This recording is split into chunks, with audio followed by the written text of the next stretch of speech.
no PowerPoint, but we don't really need it anyway. I want to thank everybody for coming. I want to thank our sponsors, Park Bank, MG&E, and Group Health Cooperative for our Focus Lunch. A couple of reminders, we do have some upcoming dates. Our next Fitchburg Focus Lunch is May 7th, and our speakers will be from the Economic Development Department of Fitchburg, Mike Zimmerman, probably our city administrator, maybe the mayor. So come on out in May and join us then too. I think we're going to just jump right in. So this is our candidates forum. This year we have, I'm sure there are people that can correct me, but we have alder candidate positions that rotate every 2 years. So, and there's 4 seats every 2 years. So this year there were 4 seats, but only 2 of those seats were contested. And so we have 4 candidates running for those 2 seats. I will invite the candidates to come on up today and take a seat up here. And ideally sit at the same table as your co-conspirator for that seat.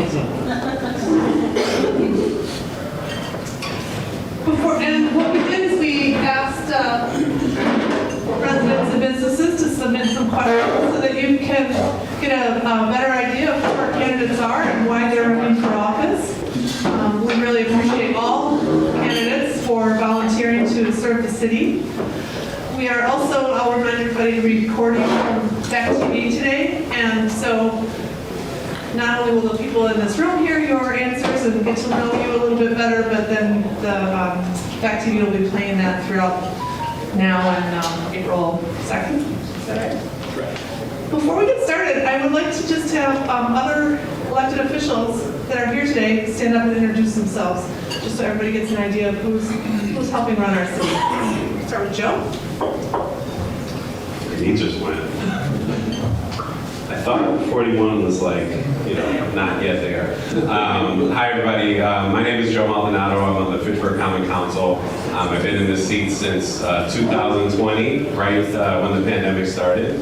I represent the northwest part of Fitchburg, which includes the Belmar neighborhood, the Seminole Hills neighborhood, the Jamestown neighborhood, and the Pine Ridge neighborhood. So anything north of McKee and west of partway between Fish Hatchery and Seminole Highway. So really, happy to be here. I don't have an opponent for this race. But I still wanted to show up and make sure to let you know that for me, our business community is really valuable. And I think one particular thing to note is that we have a tax incremental district that's going to be opening up along Anton Drive, or it actually has been open.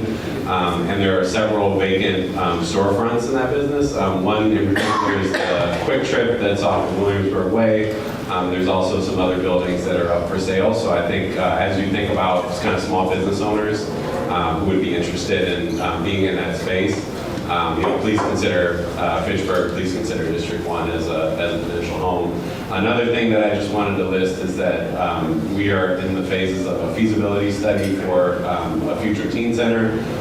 We're hiring 10 high school and middle school students as interns. They're going to be working with city staff, as well as with a consulting firm that we hired to be able to engage hundreds of people in the community about what a teen center should look like, how it should be designed, and where it should be placed, and kind of what fundraising options there are to be able to support the construction of it.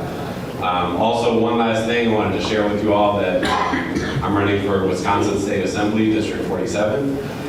Jimmy Anderson is running for state senate, so I will be pursuing that seat coming this fall. So feel free to connect with me if you have any questions, or I would love to have the support of Fitchburg. And with the redrawn maps, Fitchburg, all of Fitchburg is actually within one district versus it being split between multiple assembly districts. So thank you all. Look forward to connecting with you.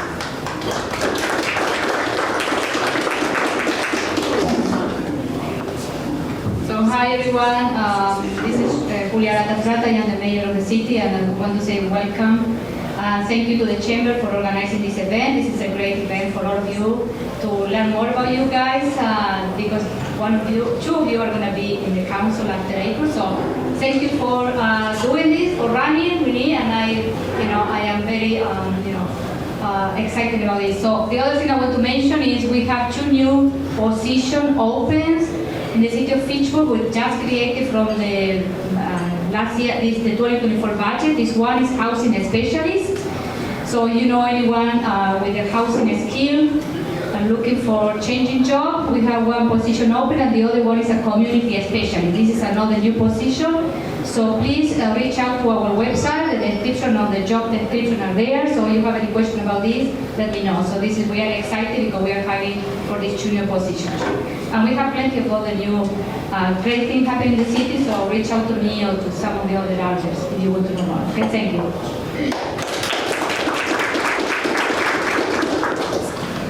Okay, great. We'll get started. So we'll have each table has a microphone. You guys, if you haven't met Catherine, she will hold up a little card to remind you of when your 2 minutes are up, just so we keep ourselves concise. Okay? So first, I'd like to take the opportunity for each of you to introduce yourselves to our group here. Good afternoon, everyone. My name is Dantzler, and I am running for Common Council in Fitchburg in District 3.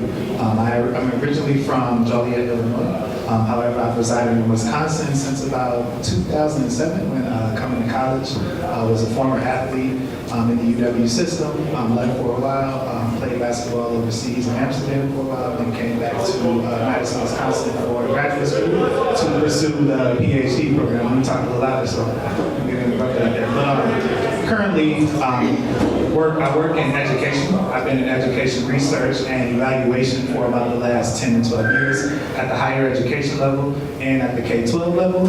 And then currently in Fitchburg, I serve on the Police and Fire Commission for Fitchburg, and I also serve as the board chairman for Madison Area Technical College. And I'm running for Common Council because I just believe that an engaged community delivers the best results for all of the individuals who reside in that community, and that togetherness prompts the community to come together and make sure that everyone is kind of on the same page, or at least has an idea of what's going on when important decisions are made. And having a background in research and education and evaluation, I'm able to make very strategic decisions and use data and information when making those decisions, and also incorporating the input of the individuals who are in the city to make sure. Now, everyone may not be pleased all the time, but at least individuals' voices are heard, information is synthesized, and we at least are making the right decision for the most people possible. So I appreciate that. I take this, you all taking the time to come up here and hear us today, and I hope for your vote on April 2nd. Thank you.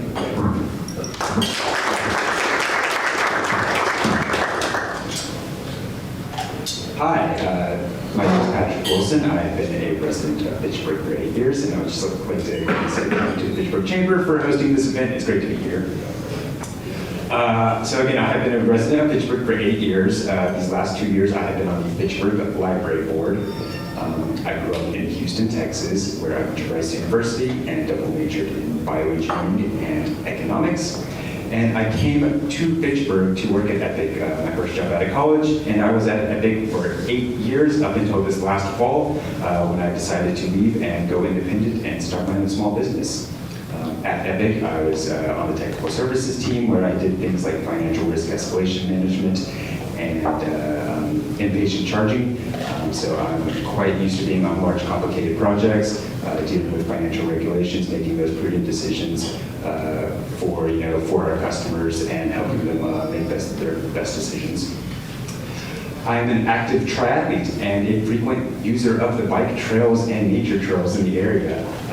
I live where I live because of the Capital City Trail. I think that thing is a national treasure. And in my time here, I've put in about 10,000 miles commuting on these trails, so I'm heavily invested in the nature and bike paths and the transportation options there. Additionally, I participate and volunteer in lots of local events, the Burby Derby, Fitchburg Festival of Speed, the Ironman races, along with my church community and, again, the library board. So, I'm out and about in Fitchburg and part of these local communities here. And I'm running for alderman specifically because I was encouraged by my neighbors. They came to me, I didn't come to this.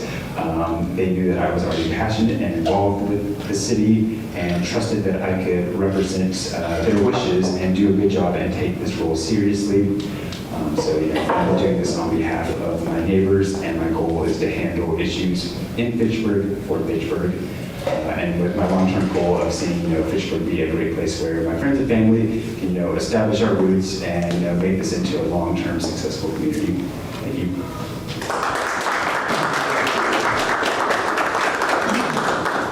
This is actually a microphone. Right? Oh, okay. See the one. Does it work? Does this work? Yep. Sounds like it does. Wonderful. My name is Nicole Vafadari, and I am running for District 4. I don't know who put us next to each other, but we have like the same background a little bit. So I am also not from here. I'm from Fort Worth, Texas. I also moved here to work at Epic. I have also created my own independent consulting company. I promise. I also, among other things, am an actively serving member on the Verona Area School District. I'm very proud to be so. I have 2 small children, ages 3 and 6, so our house is very lively. And we moved to Fitchburg very much on purpose. We love this community. We love the diversity of the community. As we were coming to look at our house when we were moving here, I remember driving down the street 10 years ago after leaving an ultimate Frisbee game from Stoner Prairie saying, I'm going to live in this neighborhood one day, because it reminded me of where I grew up as a child. And so moving to Fitchburg felt like coming home. And that's kind of why I'm running. I'm very protective of my home. And I believe that I am the right person to represent District 4. And part of that reason kind of focuses on, one, my experience on the school board. I believe in making a safe and flourishing community for kids and families and putting them first, especially in a district where we have our children getting educated in 3 different school districts within our city. So that's very important to me. The second piece, as a small business owner, fiscal responsibility is imperative to me. And I believe you can support people first initiatives while being fiscally responsible at the same time. And finally, as a person who loves to talk, I have learned that the best way to lead is to listen. And I believe that I'm the person to do that. I am never afraid to both speak up when I disagree and listen to people who disagree with me. At school board meetings, I like to say when people disagree with me, I just hear them carrying at me very loudly. But it's easy to get passionate when you're talking about your family, when you're talking about people you love. I love this city, and I would take my responsibility as alderwoman incredibly seriously to represent you, and I also hope for your vote on April 2nd. Thank you.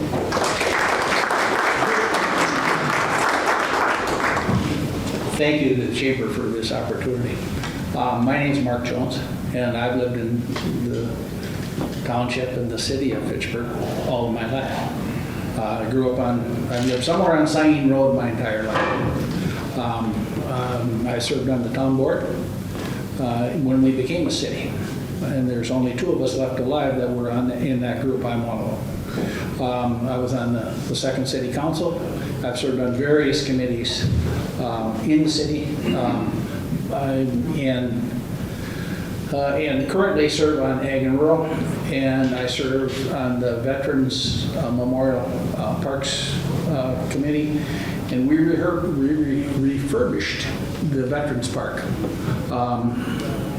with using no city dollars. Not a tax dollar one of your hard-earned income went into that. We did it all with donations. And if you've not had a chance to look at that park, it's on Fish Hatchery Road. It's very beautiful. I have served, I was communication workers in my prior life, union president. I served regionally and nationally on many committees with the union. I serve on the Heartland Credit Union Board of Directors, and I have for 24 years. When I started in that position, we were a $100 million credit union. We're over a $600 million credit union in 24 years. I actively farm. I farm on Sain Road. We put in the crops. I have a grandson, which is the 5th generation of my family that is helping me when I can get him. But, and I run a small construction company, which I've run for 41 years based out of Fitchburg. And we stay pretty busy. So, but I've been active in volunteering in different positions for the city of Fitchburg for 50 years. So I appreciate the opportunity again. Thank you very much.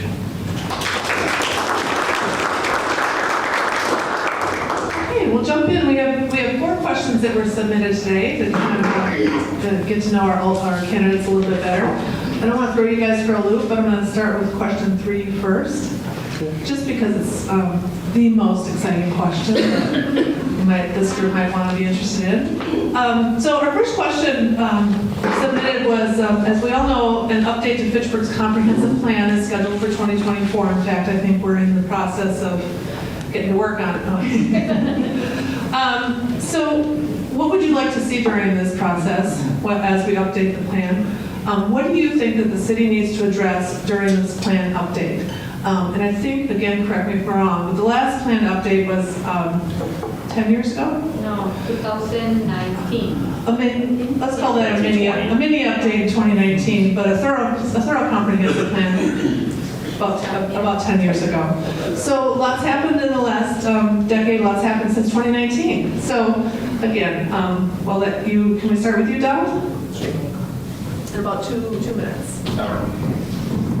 So I think the main thing with that, when looking at the plan, is that I definitely support growth in the city of Fitchburg. As we've seen, Dane County is one of the counties that is growing the most around the state, and I think it's going to be very important to continue to promote that growth. So while we're looking at the comprehensive plan, I think it's important to pay attention to, as Joe alluded to earlier, more small business development, residential development, and also commercial development in those plans, while also keeping in mind of the urban service areas around the city and looking at those boundaries and making sure that when we are growing and we are building businesses and we are building more residential and commercial buildings, that we're paying attention to those things and it's strategic in what we are building and what we're putting up. I don't think the city just needs to build just to build, but make sure it builds to make sense for the individuals and the residents of the city, and making sure that they're all somewhat happy in terms of the place that they're living. So I think those are probably the key facts right now when looking at that comprehensive plan. And then also in there, just recognizing things like the teen center that could be potentially done, and adding that in the feasibility study, and also taking into account the fact that we don't have a central school district in Fitchburg, and pay close attention to the resources and supplemental things that need to be done in the city to make sure our kids have a safe place to grow, because they are the future of the city of Fitchburg. Thank you. Changing this up, it changed up my answers a little bit. I was going to build off my previous responses. That is okay, thank you. I'm going to echo a lot of what Donald said there. So, I will say that I'm proud of the work that Fitchburg has done, and I think we are on the right track. If you look at some of the current amendments to the comprehensive plan that are in the pipes, they include things like upzoning and approval for development for housing and things like that, which I think are great. In general, with the comprehensive plan, it is very important that we have good communication plans, and that people know what's going on, and that we're getting and collecting that feedback so that everybody is on board and understands what is going on with the city. So, no matter what happens, everybody who has a stake in Fitchburg, that's going to be the residents, the business owners, city planners, developers, things like that, are part of that discussion, and that, we have that clear communication.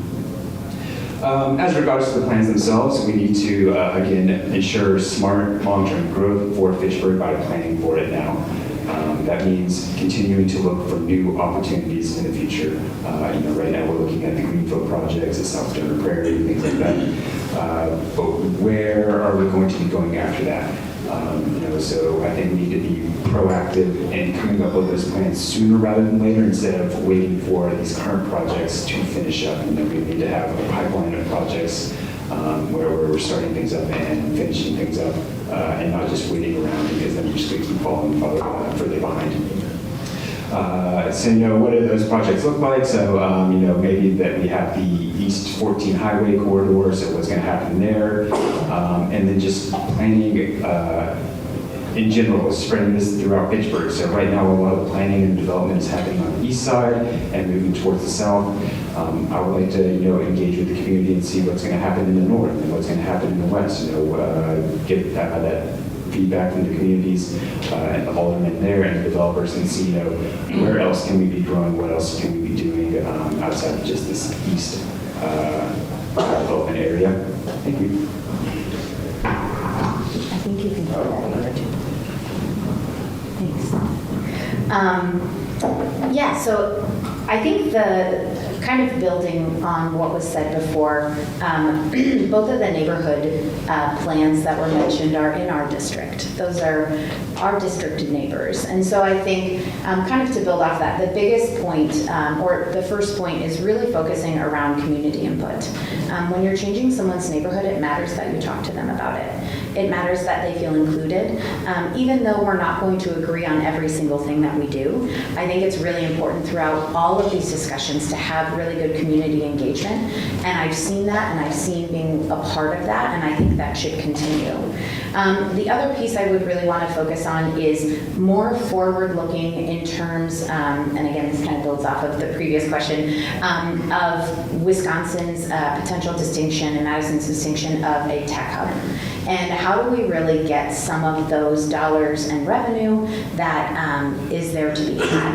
And how do we really develop the talent here in Fitchburg? I think more future thinking is really beneficial. And then lastly, I think we need to make sure to actually do the full review of the comprehensive plan. I think the mini look that happened in 2019 kind of made it a little difficult for us to really look at everything holistically. And so I think looking and making sure, for example, I was the signing signature on buying 60 acres of land on the Lacey Farm. And that is something where a future high school for Verona will go. And it's a huge investment for our community. And I think more planful measures like that, using the amazing city staff that we have, is super important. And then the last piece I'll add in there is also considering municipal services. What framework do we need to support our growing community? And how do we make sure to do that in a planful and a fiscally responsible way? Thanks.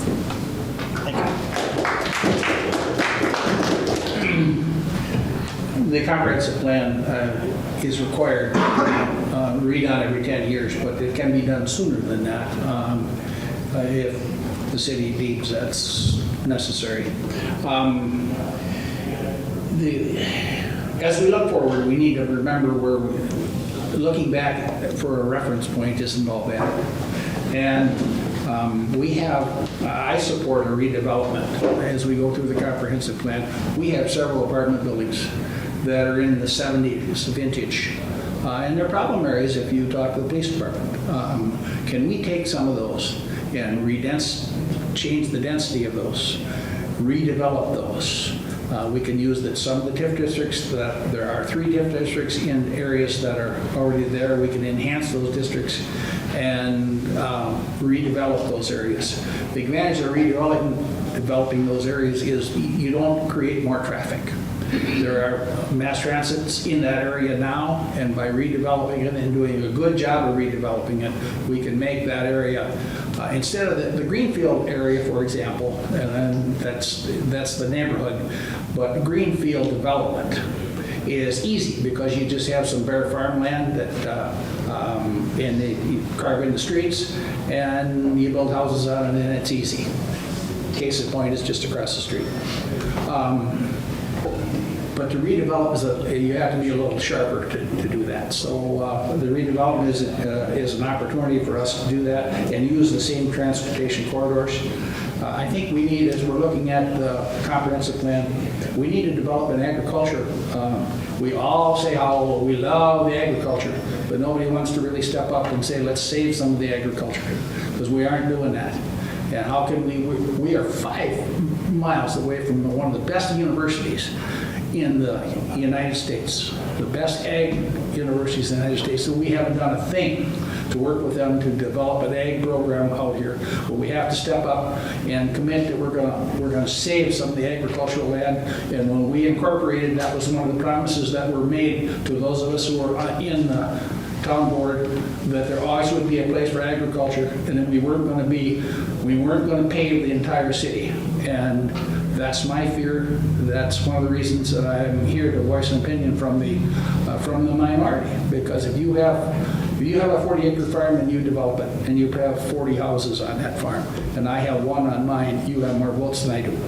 So the ag people have to have a voice too. And we have to support those ag people, because they don't have the voice, they don't have the strength in numbers. So, and as we say, we all love to ride bikes and enjoy the ag area. We all have to remember that they have to survive too. Thank you.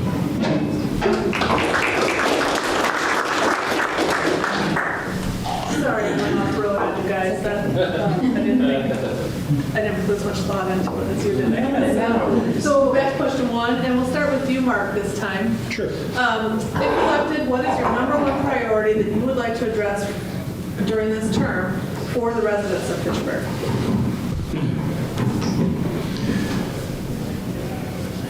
That's a tough one. Financial security for our city. And I think I saw that with the existing council that we had, even though it was a very tenuous meeting. They opted for the financial security. They support the police department, as I do too. But they chose to stay within the budget and build what we can afford to do. That being said, I think we need to look to be the leaders in a regional facility. We need to spread the regional for a police training area. And there's nothing saying that Fitchburg can't be a leader, because everybody in here is a leader, and we've done some great things for the community. We don't have, we can be the leader and work with a coalition to build a training facility that's state-of-the-art for all of the officers of Dane County, which benefit everyone in here. As I stated before, redevelopment of the existing areas, the big thing in the Stony Prairie neighborhood got very little pushback from the residents in that neighborhood. Greenfield, on the other hand, there was a huge pushback. And the main pushback they have is transportation, traffic. And let's redevelop some of the existing areas, use some TIF funding. And I had a meeting with Gary Gorman, who is one of the nationwide developers of that very same thing. And there's a way to do it and do it well. And we have resources in the city that we can use for a guide. I do not support the Greenfield area. The neighborhood does not support it. And as one of the neighbors said, why do I want to see a huge development which is going to bring the quality of my life down?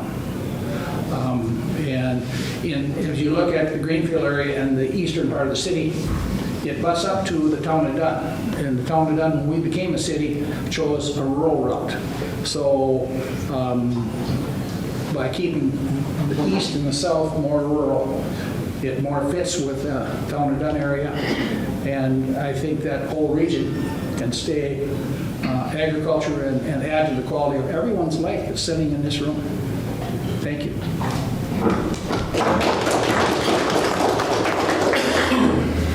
I think the biggest thing facing Fitchburg right now, which I think Mark clearly articulated, is growth and how to do it respectfully and responsibly. And I can get on the same page about traffic. I live on Osmondson, and when Lacey was shut down, it was like a racetrack. We loved when the barrels were up because it slowed people down. So I fully understand and can empathize with the traffic piece. I don't personally believe that redeveloping areas of our city and reducing density makes our housing problem better. I believe it actually makes it worse. In order to have a safe community, you have people who feel secure in housing. And you have people who feel secure in housing throughout their entire life, from when they're starting a family to when they're retiring into their golden years. And I think it's super important to provide that variety of housing to our city. And our city is growing. We have the fastest growing county in the state. And if we don't plan for it, it's kind of like just kind of ignoring where reality is going. That being said, I think to Marc's point, we do have to take into account our rural neighbors. It would be highly disrespectful to not include everybody in our district in the conversation. I support the Greenfield neighborhood conversations that have been happening, even if it's a lot of carrying loudly at each other. It's the conversations that need to happen. And so I just believe that this city is growing, numbers show us that, and the housing inventory is way too low to support a growing population. And I think there's a way to do it respectfully. I think there's a way to get buy-in from neighbors. There's going to be compromise. No one's ever going to win on everything. But I think in order to put ourselves in a good fiscal position, we also have to be prepared for our growth. Thank you.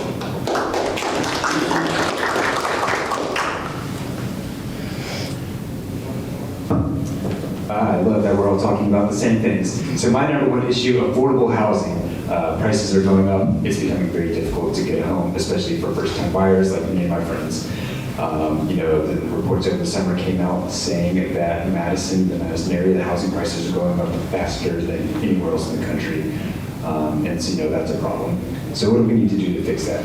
First, address supply and demand. There are not enough homes for the people who want to live here. It works to build more. And looking at my home state of Texas, millions of people are moving in every year, and yet it remains affordable because they say yes to building. You can look at Austin, the capital of Texas, which is very much like Madison. Their rent prices went down over the last year because they built so much new housing. It works there. We can do it here too. The second way we address this is financial responsibility. So what are the big topics for Fitchburg this year? They are the police station, they are the referendum, they are staffing increases, they are transportation projects, they are new schools, and these are all great projects, but they're going to cost a lot, they're big spending, and that's going to result directly in tax increases, rent increases, and making the city less affordable. And we can look at what's going on right down the road in Madison, and next year they have a giant budget deficit because nobody was willing to say, maybe no, not right now, or to address that directly. But, we can do better here in Fitchburg. We can keep the city affordable. So that's really my goal and motivation, is to give renters the opportunity to become homeowners, to become integrated members of this our community, and that's how we make Fitchburg great, is by saying yes to all these good people who want to be here, so that we can have these strong, lasting communities.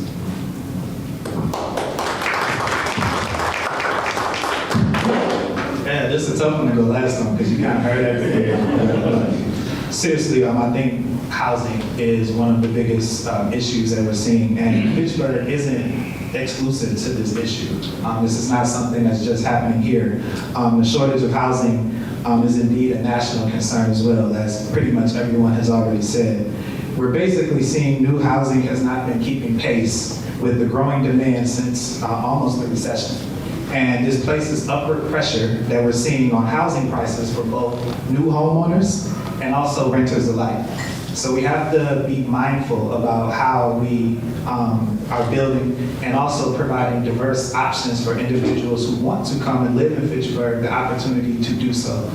So again, as individuals have already said, those in programs like rent-to-own options. There are several different ways that we can go about this problem, but I think that's the biggest thing that we want to address here in the city of Fitchburg as we're continuing to grow. Because we don't want to continue to grow as a city and individuals want to move here and we don't have the capacity or the financials in terms of affordableness, financial stability for individuals to be able to come and buy, raise their family, and enjoy the wonderful amenities that have been created and can continue to be created throughout the city. So that would be the number one concern for me. Thank you. The next question is similar, but we're going to talk about the business community. We'll have Patrick can start first. What would one of the main priorities be for you to address regarding the business community in Fitchburg during your term? This is going to sound very repetitive, but increasing the availability and accessibility for businesses to develop in Fitchburg.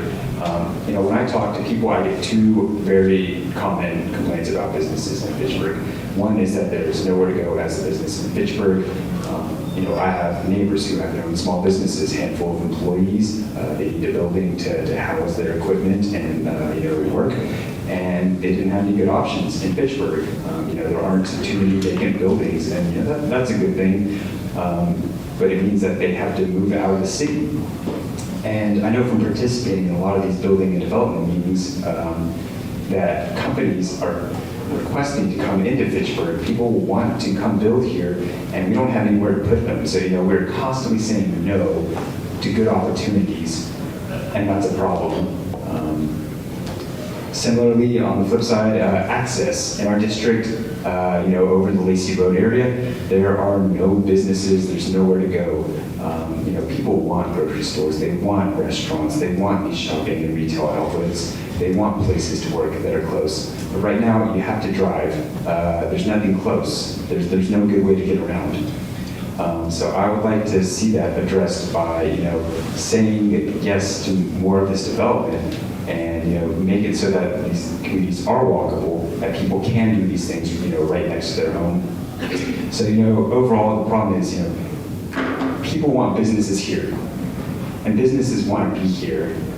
And by having more businesses here, we increase the tax base, which makes, doing some of these services, some of these big projects feasible. So, this is a win-win-win situation. We need to get it on board and make it possible for businesses to be here.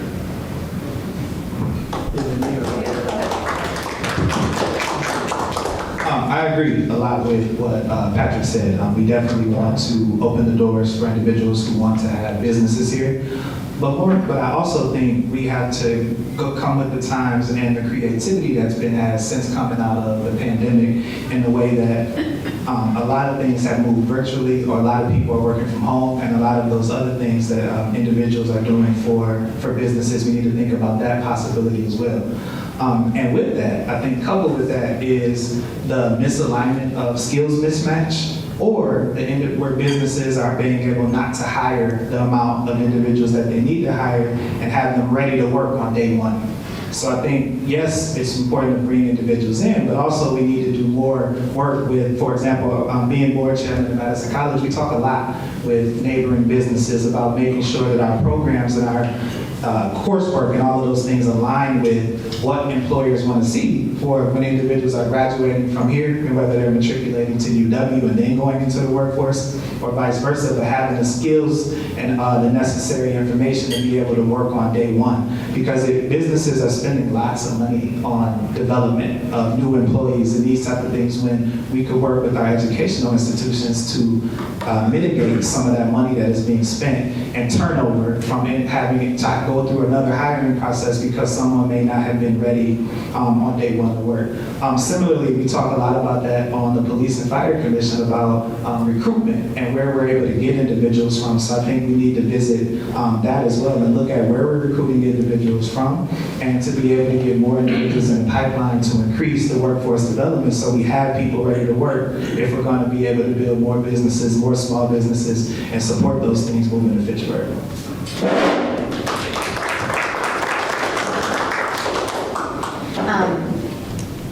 Kind of building off of what Donald said, I think living in a community that has a university close by and has such rich talent within the community, I think even going down from continuing education, we have an amazing set of high schoolers within our community. And a lot of them are looking for work experience that also counts for school credit.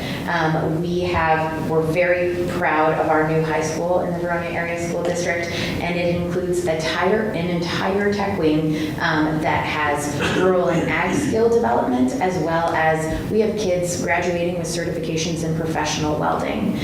Those are things that they can take out to market and and advertise his skills and make money on day one of graduation.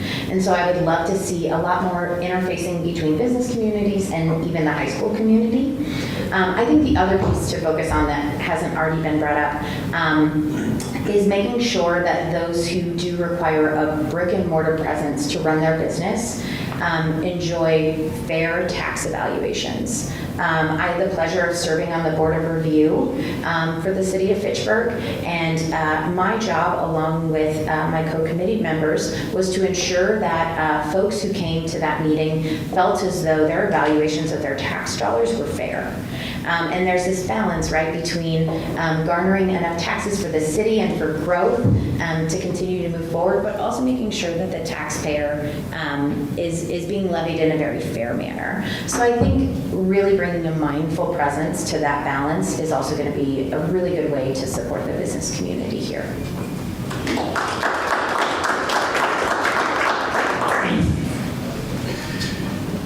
Business growth is very important to us. We need a plan for our business growth, and we have a good team that's in our zoning department. We need to give them some more tools. Sometimes between the Mr. Zimmerman and his team and the zoning department and their team, we're pretty locked in on, well, that's the wrong zoning. You can't build here. That's the wrong zoning. Instead of saying, well, how can we blend those, or where can we put you, or how can we make that, if we have to make a change, can we make it easy and flexible for that business person to get a change and not take 2 or 3 or 4 years, which doesn't work for a small business. It just does not work. So we have a large amount of vacant commercial land, and I mean a large amount in the northern part of the city. And some of that can be developed if we're a little more flexible than we are. There's several pieces that have sat for years and has just not been able to be developed, either because of size or it doesn't fit, or it's the wrong zoning and it's too big a hardship for that to try to get that rezoned. And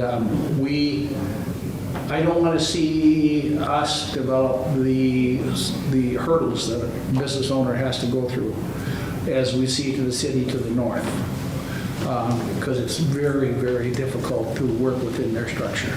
And we need to make it easier for our business people.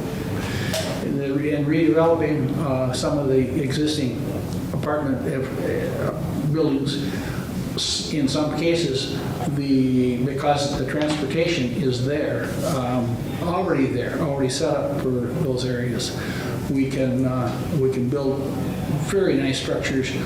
Some commercial can be in there, walkable neighborhoods where it's not now. You have to get in the car, as Nicole has stated, you have to get in the car to go somewhere.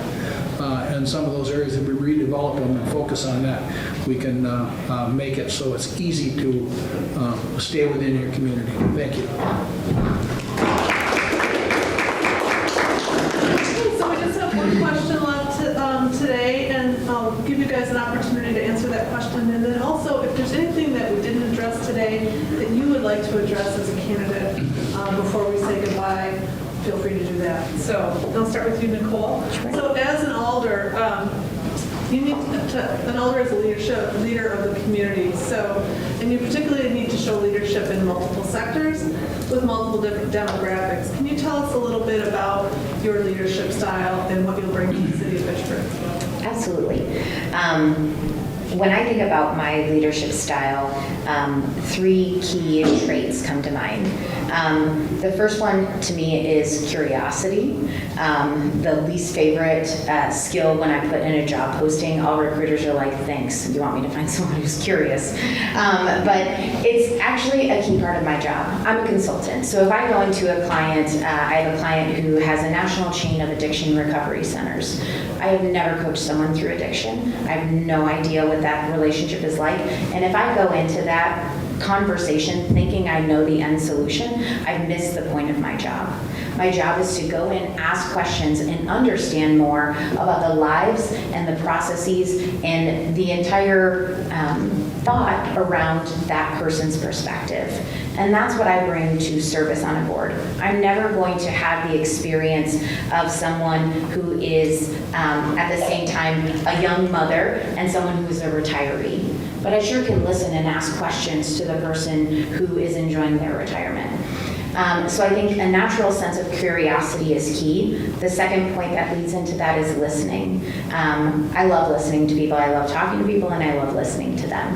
And again, it's a key part of my job.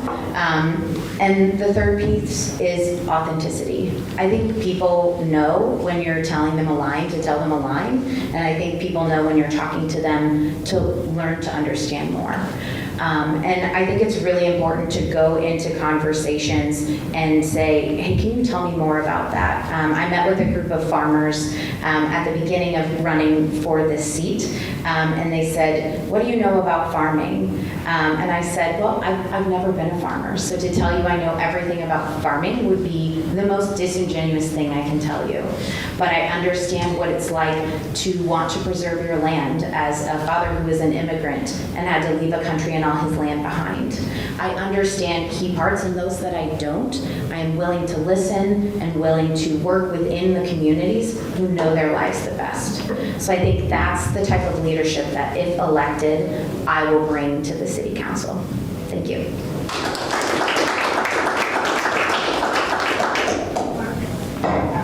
Thank you very much. Leadership, I've been working in the city of Fitchburg as a leader for 50 years. I was on the town board. I was the young kid on the town board, and there were some older persons there that made sure I knew that.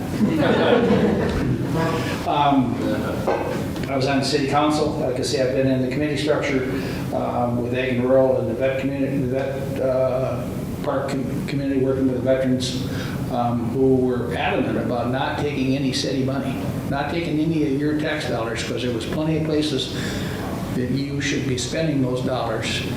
We'll do it ourselves. We'll raise that money ourselves, and we'll fix this park to bring it up to code. And we did that without any city money.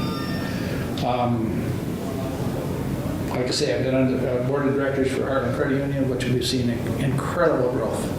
And there again, as some of the people have said, listening is the key thing. That's why God gave you 2 ears and 1 mouth.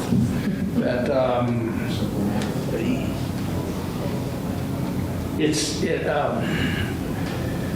it's a great place to live, and we have to make sure that we and there hasn't been anybody to talk anything about the agriculture community, with the exception of your Nicole's last comments about talking to a couple farmers.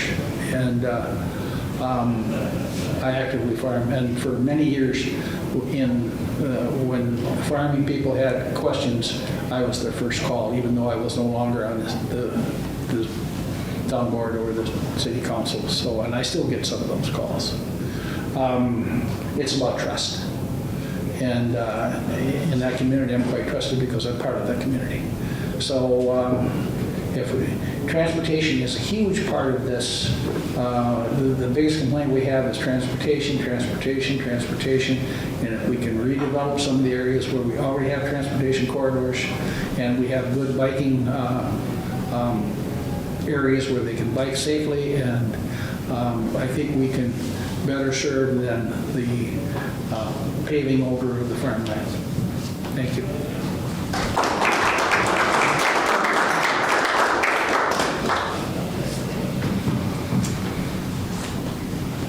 I have been shaped and inspired by practices that I've seen work at Epic. Judy has created quite the effective, amazing company over there. It's fair, it's well respected, and that works by having some core principles that we all taught and practice and that I know work. So I will be bringing those similar practices to Fitchburg. One of the first things, one of the most important, is the effectiveness of engaging all stakeholders.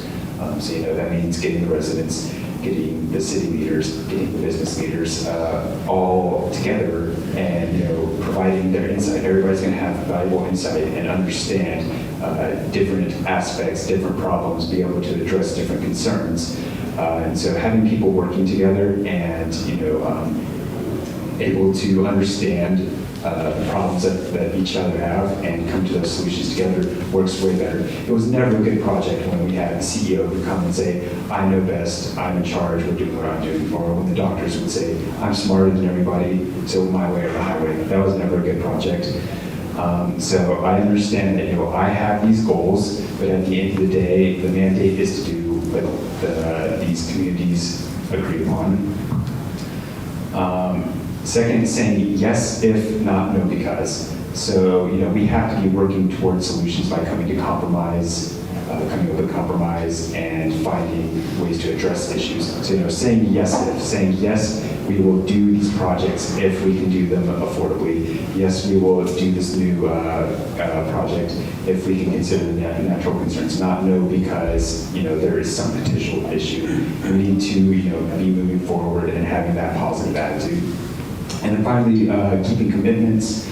I plan to be part of the city for a long time, and I know that people, we build trust with our residents by keeping commitments, by being clear about what the expectations are and what we're going to do. I've seen too many people who've told me they felt bait and switched by previous city leaders, and so I plan to gain that trust, and by being clear and holding to my commitments.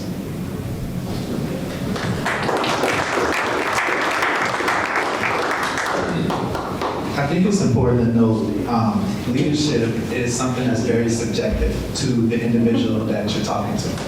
And leadership style is something that's very fluid. And it changes depending on the individuals that you're leading. And I think a good leader is able to adapt between these different leadership styles in order to best lead its constituents, residents, employees, or whatever that may be. But to answer the question, if I had to choose like a style that would best fit myself without changing or anything for those leadership styles, I would call it strategic leadership. And that is basically to guide individuals toward a long-term goal. And you do that by utilizing your leadership style. You can create forward thinking, you're agile, and you're also adaptable to different situations and circumstances. Strategic leaders always tie plans to growth and strategy and not just make irrational or emotional decisions. They ask questions, they develop and execute strategies, and they also consider future growth always in mind in terms of making decisions and deciding what to do. And I think that's important because not only do strategic leaders are able to gather information and hear everybody, that's one thing, but it's also important to know what to do with the information when you get it. Can you synthesize this information across to create thematic themes so that they're digestible to the layperson or the individual in the community so they understand what it is and we're not just speaking in a bunch of jargon that go over most people's heads. And that's something that I prided myself on as a researcher and evaluator, analyzing big data and digesting it down so that any person can pick this information up and understand it and be able to make a decision from that. And then also just being able to speak to a person in common terms and have a conversation with them about it, and them being able to follow along in the conversation and not be lost in certain jargon. So that's how I would classify leadership.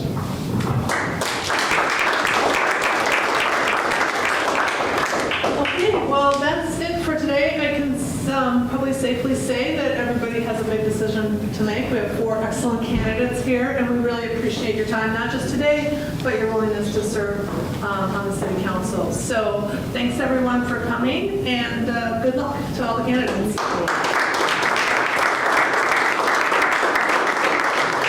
Thank you.